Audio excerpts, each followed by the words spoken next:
My name is Reyna, and I am 23 years old. If someone asked me to describe myself, I wouldn't say dreamer or student or daughter. I would say caretaker, because that's what I've been my entire life, not by choice, but by expectation. I was 4 when my little sister Eva was born, and from the moment she opened her eyes, my childhood was no longer my own. I remember the way Mom leaned down and whispered, "Reyna, you're the big sister now. That means you have to take care of her." Dad would nod in approval, adding his usual sermon. Family comes first, sweetheart. Always remember that. And I did. God, I remembered it every single day. When the sun peeked through the blinds at dawn, I was already awake, fumbling to spread jelly on toast for Eva's breakfast.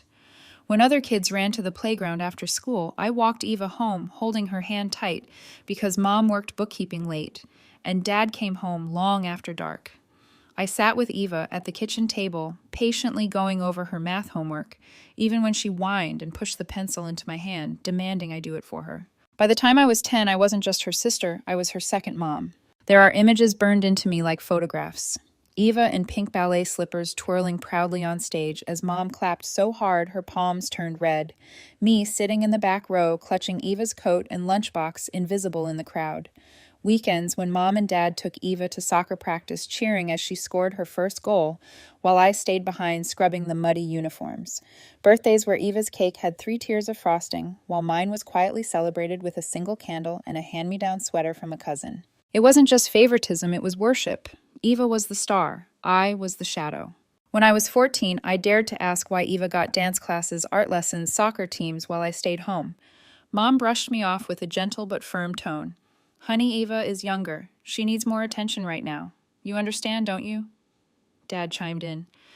"You're the strong one, Reyna. She's delicate. You can handle more responsibility." Strong, responsible, reliable.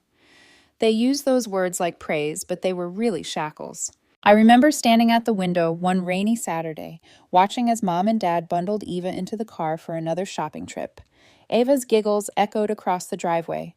I pressed my forehead against the cold glass, my reflection pale and hollow, the laundry basket heavy in my arms. That day I whispered to myself, maybe if I'm good enough, they'll see me too. But they never did. The strangest part, I believed them.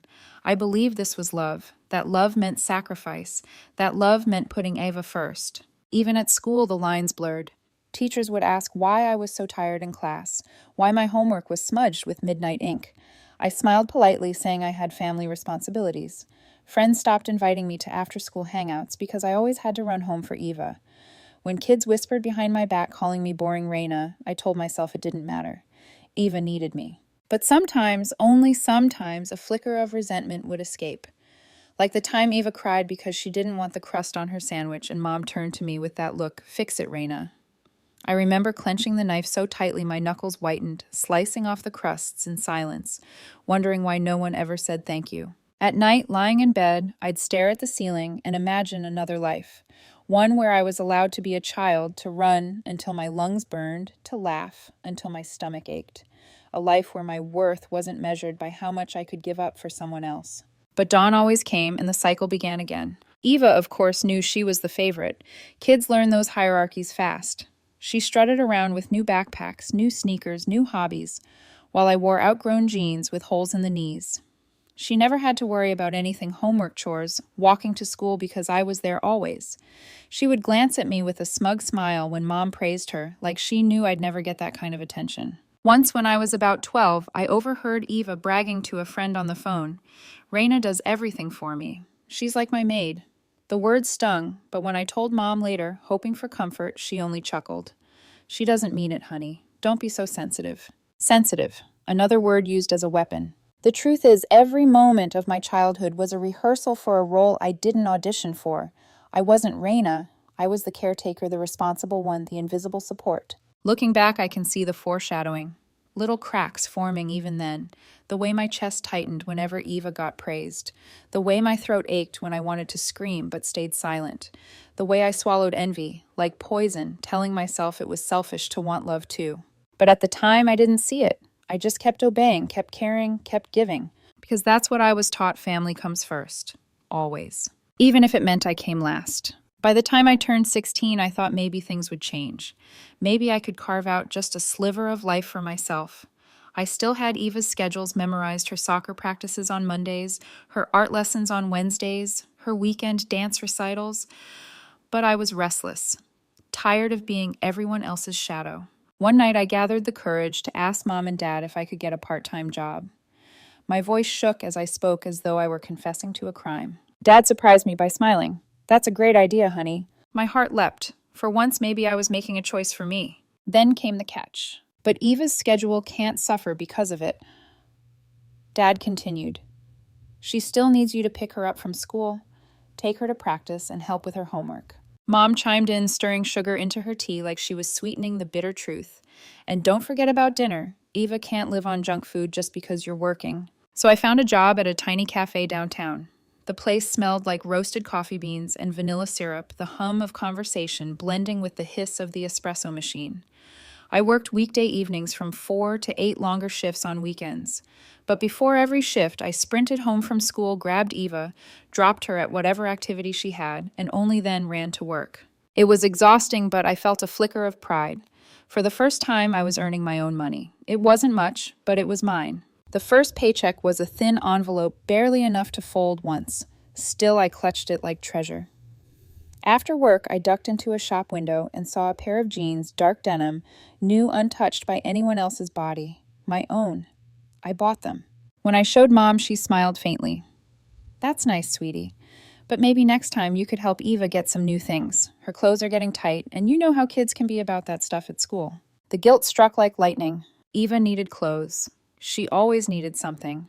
And what kind of sister would I be if I didn't give her the best? From that day forward, my paychecks vanished into Eva's world, new clothes, school supplies, movie tickets with friends. I traded my wants for her comfort without question. At the cafe, my coworkers noticed. "You're always so tired," one of them, Jenna, said as she frothed milk. She was my age, bright-eyed, with dreams of traveling after graduation. "Don't you ever just do something for yourself?" I laughed softly, shrugging. "I don't really have time for that." She studied me for a long moment, then said quietly, "Reyna, you're allowed to live too." The words lingered long after my shift, floating like smoke in my chest. But at home, there was no space for them. When my acceptance letter for college arrived, it felt like salvation. A full scholarship proof that all my late-night studying, all my sacrifices weren't invisible. For a moment, I saw myself standing on a campus far away, free. I showed Mom and Dad my hands trembling with excitement. Mom read the letter, her eyes wide with wonder. "That's wonderful, honey. Now Eva won't have to worry about college costs when her time comes. You can help her out." Her words blurred in my ears. "Eva won't have to worry. You can help her out." Even my victory wasn't mine. It was just another promise chained to Eva. I smiled anyway. Of course, whatever Eva needs. That night, I sat on my bed in the dim glow of my desk lamp, tracing the acceptance letter with my finger. For a split second, I imagined ripping it in half, running away, leaving them all behind. But I didn't. Instead, I folded it carefully and tucked it into a drawer as if I were putting away a dream. The pattern was set. Every achievement of mine became a safety net for Eva. Every dollar I earned, every moment I spared, belonged not to me, but to her. I told myself I didn't mind. That being invisible was noble, that maybe if I kept giving someday they'd see me. But late at night, staring at the ceiling, I wondered if I would ever be more than just a shadow. Adulthood came like a freight train, fast, heavy, impossible to stop. After graduating college, I landed my first real job. It wasn't glamorous, but it paid decently, and for a brief moment I thought, maybe this is it. Maybe now I can finally breathe. But my parents had other plans. It started with Eva's tuition. "Reyna, sweetheart." Dad said one evening, his voice smooth but firm, "Eva is starting college next month. Wouldn't it be nice if you helped with some of her tuition, as her big sister?" Some turned into all. Within weeks, my paycheck evaporated, Eva's tuition, dorm fees, meal plan, textbooks, and pocket money. When she complained that her dorm mattress was uncomfortable, I sent extra cash for a mattress topper. When her friends planned spring break trips, I swiped my card so she wouldn't feel left out. Meanwhile, I lived in a shoebox studio apartment walls, so thin I could hear my neighbors snoring. The air heavy with the smell of fried onions from the restaurant downstairs. My dinners were ramen noodles, peanut butter sandwiches, sometimes just toast. But Eva. She posted photos online of new clothes, fancy cafes, and weekend getaways.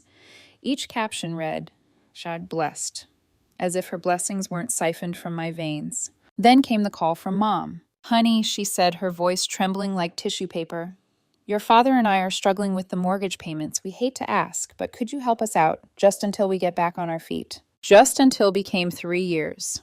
I covered most of their mortgage, quietly transferring money every month while I skipped meals to stretch my own budget. The thing about sacrifice is that it becomes a habit. You start to believe it's the only way to love. Still, sometimes cracks formed. I remember one evening walking home after work.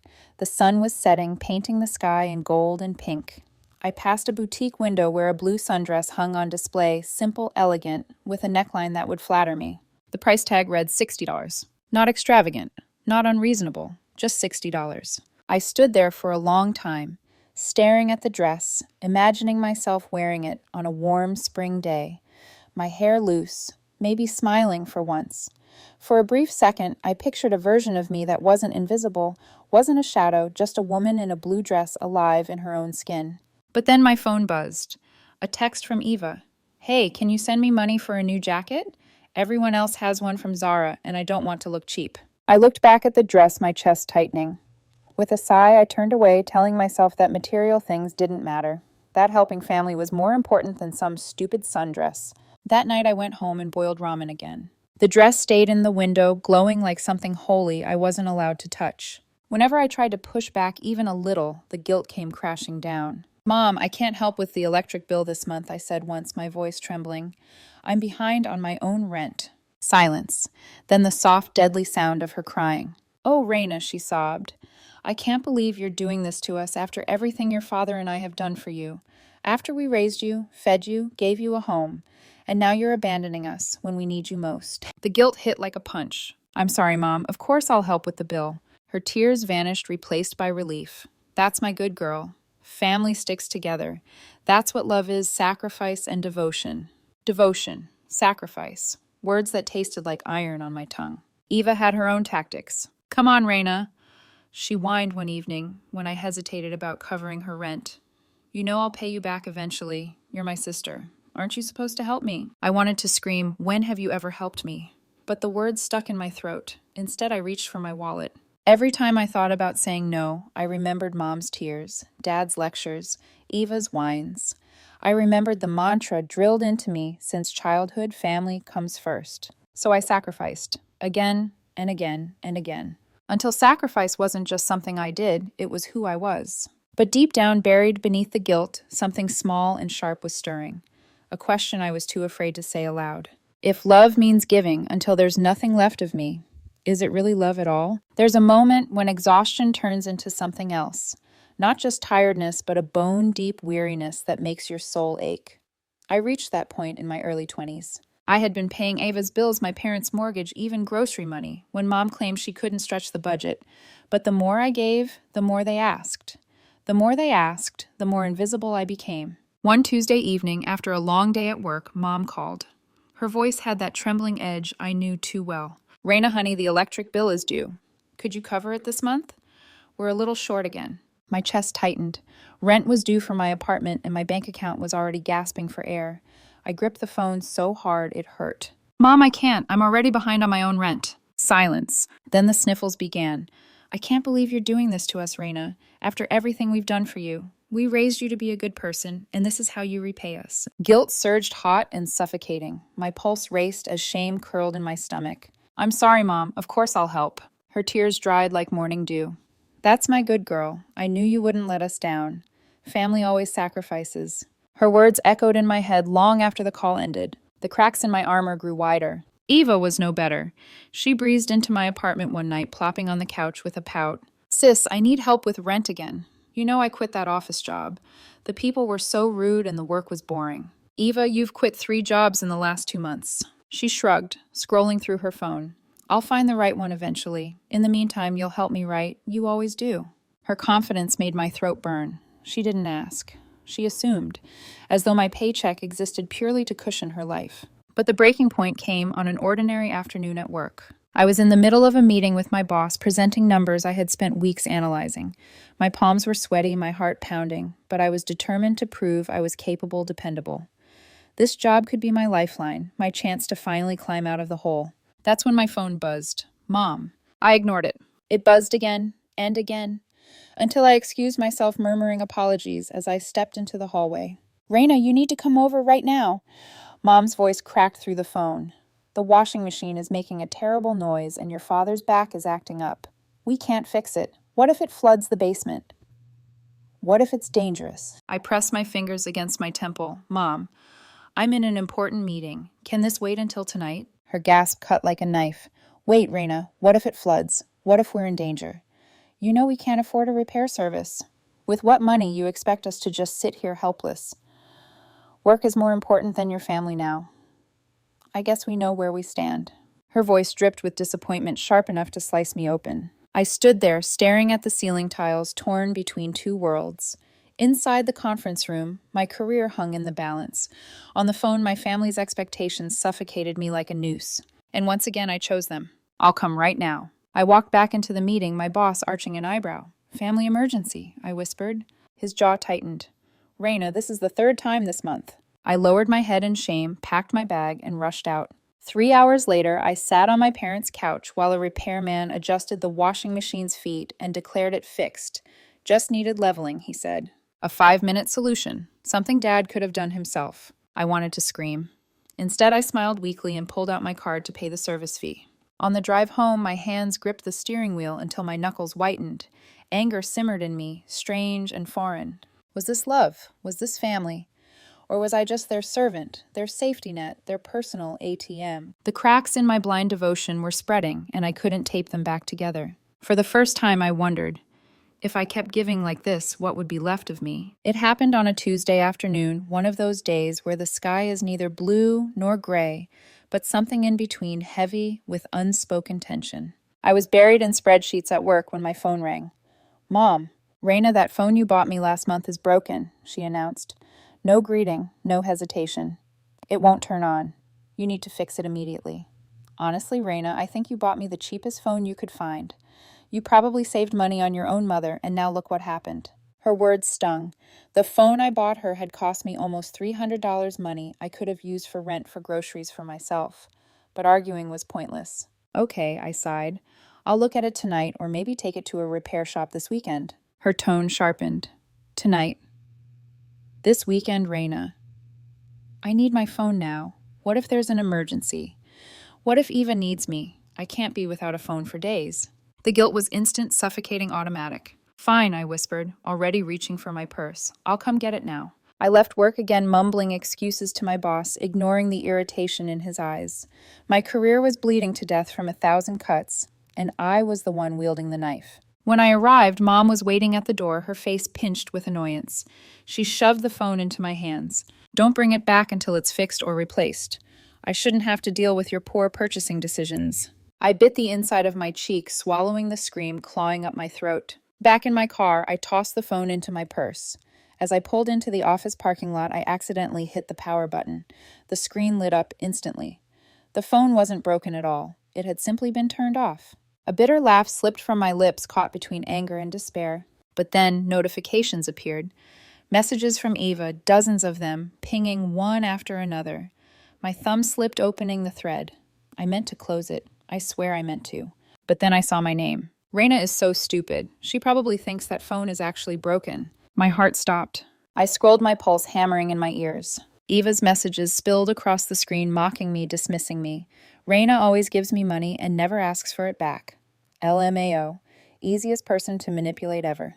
Mom's response burned through me like acid. It's good she's so stupid and trusting. She doesn't even realize we've been using her for years. The words blurred as tears filled my eyes. My hands shook so violently I almost dropped the phone. But I kept scrolling.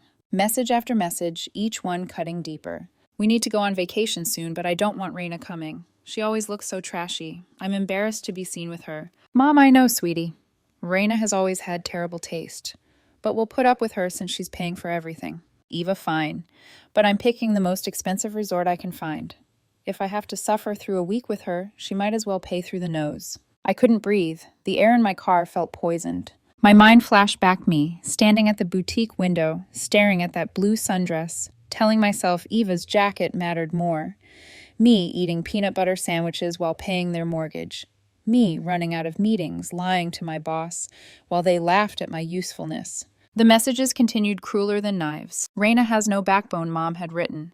Sometimes I wonder what we did wrong raising her. She's so pathetic. Eva. At least she's useful, even if she is boring and ugly. A sob tore out of me raw and jagged. I sat in the parking lot for hours, scrolling, rereading, my chest caving in. I had built my entire life on their approval, sacrificed everything for their comfort, and this was what they truly thought of me. Not love, not gratitude, just contempt. Through the haze of tears, I did something I'd never done before. I took screenshots. My fingers trembled so badly it took several tries, but I captured them all, page after page, of their betrayal. Proof, evidence. For once, I wasn't thinking about guilt. I wasn't thinking about sacrifice. I was thinking about survival. By the time I finally returned the phone to Mom after paying $50 at a repair shop just to keep up the charade, something inside me had shifted. The Reyna who believed that love meant sacrifice had died in that car, suffocated by text messages. And the Reyna who remained was quietly planning. When you've spent your whole life pretending lying becomes second nature. I wore my mask so well no one could see the cracks beneath. 3 days after discovering the messages, Mom called, with a chirpy voice sweeter than honey. Reyna, exciting news. Eva found this amazing resort in Mexico. We were thinking it would be nice to take a family vacation together. My stomach turned. A vacation. With the people who mocked me behind my back, who saw me as nothing but an ATM. I forced a smile into my voice. That sounds perfect, Mom. Send me the details and I'll book everything. Eva texted me the link within minutes. A 5-star resort, private beach, infinity pool, spa, treatments, the kind of place people bragged about on social media. Oh my God, thank you, sis, she wrote. I already told my friends we're staying somewhere super fancy. Of course she had. I stared at the glowing screen bile rising in my throat. They didn't just expect my money. They built their pride on it. My sacrifice was their bragging right. So I played my role. I booked the flights. I reserved the resort. I added excursions, spa packages, meal plans, every indulgence I could find. Each click of my mouse was a rehearsal for the final act. At work, I smiled when coworkers asked about my upcoming trip. Family vacation, I said lightly, my tone hiding the venom burning underneath. At home, I lay awake at night, staring at the ceiling, rehearsing every step, canceling flights, deleting reservations, watching them flounder. The thought filled me with a guilty thrill. For once, I wasn't their puppet, I was pulling the strings. The morning of the flight arrived sticky with summer heat. I drove them to the airport, luggage piled high, their voices buzzing with excitement. Mom adjusted her sunglasses, sighing dramatically. Reyna, you're such a blessing. None of this would be possible without you. Eva grinned, tugging her designer carry-on. Seriously, sis, this is going to be amazing. My friends are so jealous. Her tone wasn't gratitude, it was pride, ownership, as though my paycheck were just another accessory to her lifestyle. I plastered on a smile. I'm happy to do it. Family first, right? Inside, my thoughts hissed, not anymore. At the check-in counter, I helped them with their bags. At security, I hugged them tightly. Mom's perfume clung to my skin like poison. Thank you so much, Reyna, Mom, said, her eyes glassy with false tears.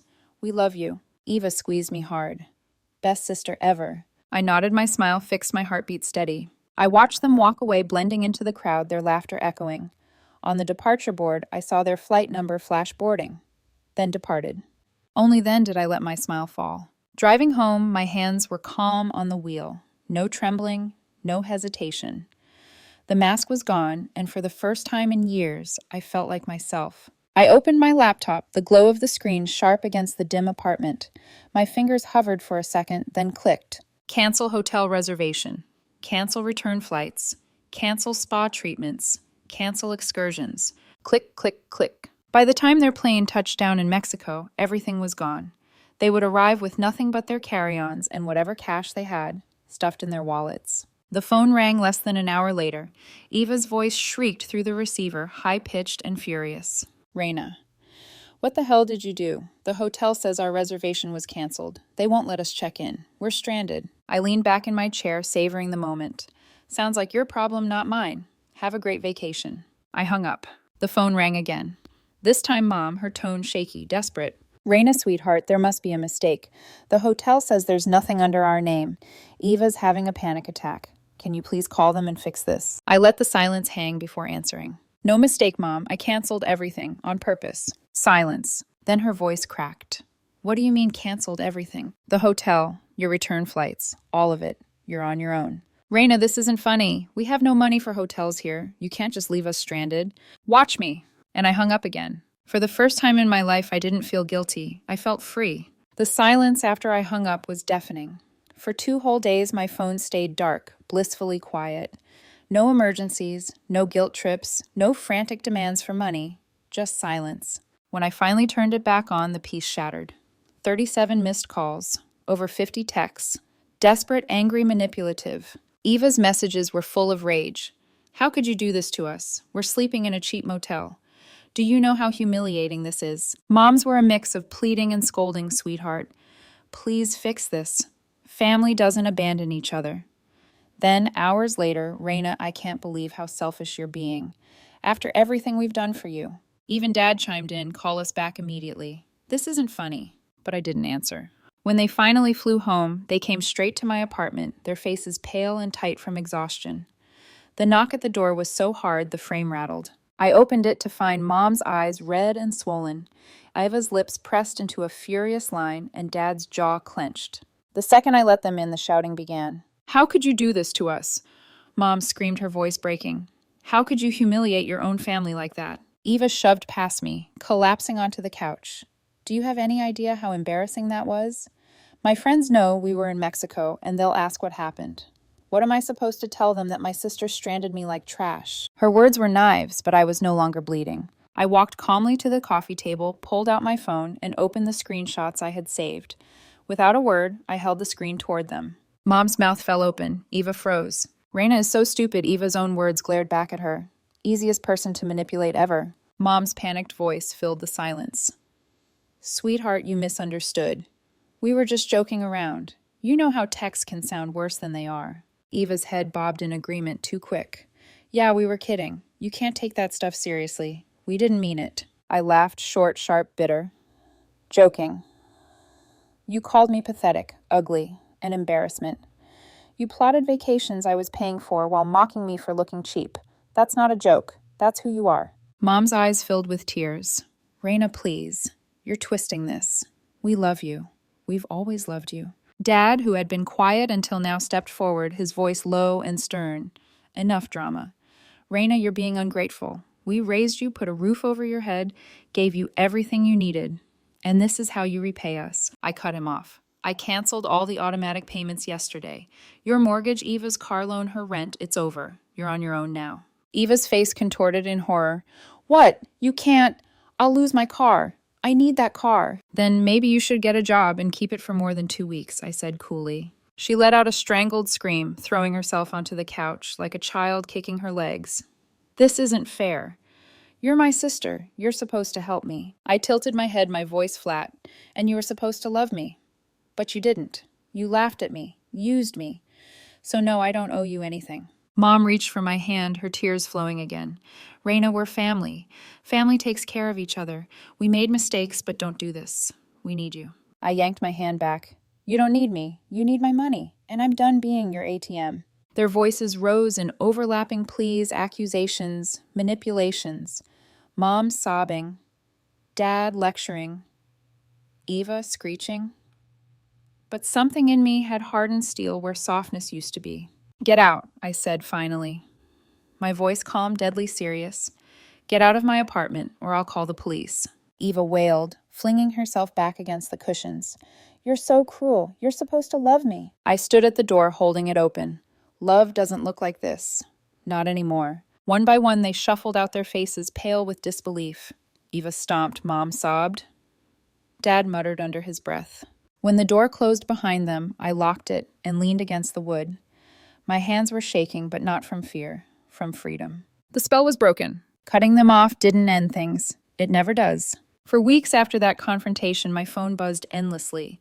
Mom called, her voice a carousel of emotions, sobbing one moment, screaming the next. We're going to lose the house, she wailed.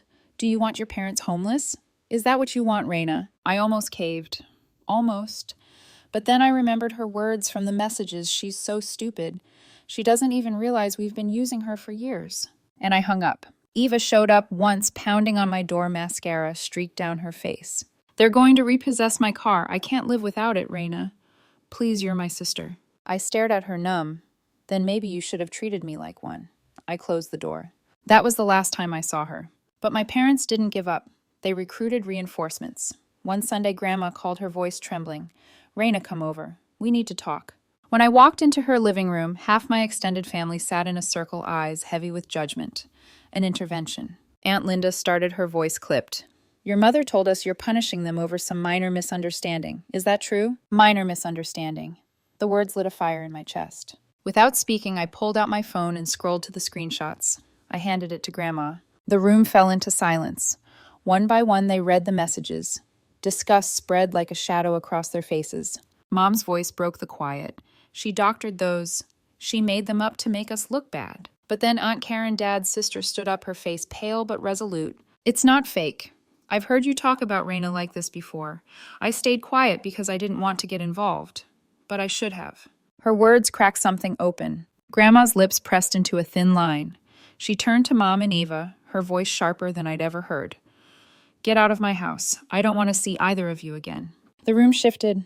For the first time, I wasn't the villain. I was the victim they had ignored too long. That night, I went home and sobbed until my chest ached. Not from sadness, but from release. For 23 years, I had carried their weight, their expectations, their cruelty. And finally, I was putting it down. I started therapy the next week. Dr. Martinez was calm, steady, her voice like water smoothing jagged rocks. She helped me understand that what my parents did wasn't love. It was control, manipulation, exploitation. They taught you that sacrifice was the only way to be loved, she said softly. But real love doesn't demand your destruction. It took months of sessions before I stopped flinching at the idea of saying no, before I could buy groceries without guilt, before I could enjoy silence without waiting for the phone to ring. Little by little, I reclaimed myself. I moved into a new apartment, 2 bedrooms, sunlight spilling across hardwood floors, a balcony overlooking the city. I gave the address only to Grandma and Aunt Karen. For the first time in years, I bought clothes for myself.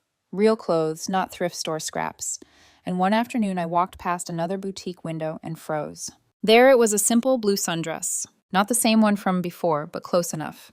The fabric soft, the color like a clear sky after rain. This time I didn't walk away. I bought it. At home, I slipped it on, standing in front of the mirror. The woman staring back wasn't invisible anymore. Her eyes were tired, yes, but alive, her shoulders straight, her lips curved into a small, almost disbelieving smile. For the first time, I felt like I belonged to myself. Do I still feel guilty sometimes? Yes. Guilt doesn't vanish overnight. It lingers like smoke. But when it rises, I remember those messages, their laughter at my expense, the years they stole from me. And I remember that I survived. Eva lost her SUV. She moved back in with Mom and Dad, who are now struggling to pay their own bills. Sometimes relatives mention it in passing, their voices tinged with pity. But I don't pity them. Not anymore. I'm planning a trip to Europe next month. My first real vacation, not one I pay for, but never enjoy. Mine. Maybe I'll wear the sundress. Maybe I'll stand on a cobblestone street in Paris or a sunlit square in Rome, feeling the breeze on my skin. And for once, the laughter I hear will be my own.